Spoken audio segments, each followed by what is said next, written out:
মিটফোর্ডের সামনে যে ঘটনা ঘটল, সেই ঘটনার তীব্র প্রতিবাদ এবং নিন্দা জ্ঞাপন করছি। অতঃপর ওই পরিবারের সকল সদস্যের প্রতি আমি আন্তরিক সমবেদনা জ্ঞাপন করছি। যেই ছেলেটাকে হত্যা করা হলো, সেই ছেলেটা বিএনপি করত। তার পরিবার পরিজন বিএনপির সমর্থক।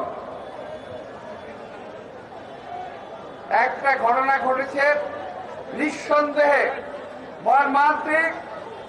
এই ঘটনা সহ্য করার মতো নয়। আমরা এই ঘটনার পুনরাবৃত্তি বাংলাদেশে কখনো দেখতে চাই না। ভাইয়েরা, ঘটনা ঘটল কি, আর এর থেকে ফায়দা লুটার চেষ্টা করতেছে কারা, এইটা একটু আপনাদের ভাবতে হবে। পুরো দেশবাসীকে জানতে হবে, একটি ঘটনা ঘটছে।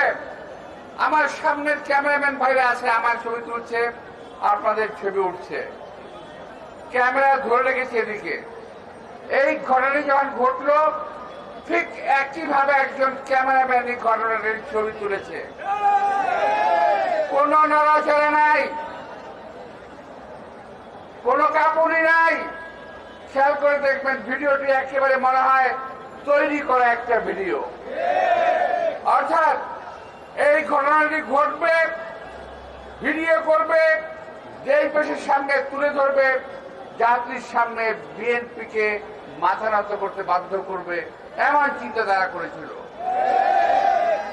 এই ঘটনার সঙ্গে বাস্তবের এবং সত্যিকারের বিএনপির কোন সম্পর্ক নাই।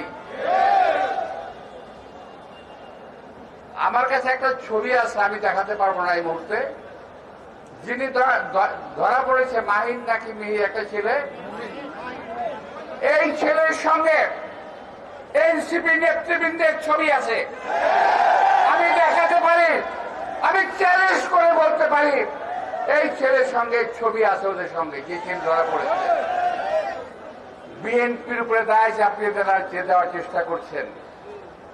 এই মঞ্চে দাঁড়িয়ে আমি শুধু এই মঞ্চে নয়, বাংলাদেশের বিভিন্ন মঞ্চে দাঁড়িয়ে আমি বলেছি, বিএনপি ক্ষমতায় যাওয়ার আগেই বাংলাদেশের ক্ষমতায় লোভী কিছু দল বিএনপিকে ক্ষমতাসীন ভাবার চেষ্টা করছে, এবং বিএনপি ক্ষমতায় আছে এই ভেবে বিএনপির বিরুদ্ধে শত্রুতা করছে, বিএনপিকে আওয়ামী লীগের দিকে ছেড়ে দেওয়ার চেষ্টা করছে।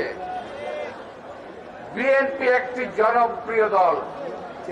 এই দলকে দেশের জনগণ ভালোবাসে। এই দলকে সহজেই জনগণের মন থেকে উঠিয়ে ফেলা যাবে না।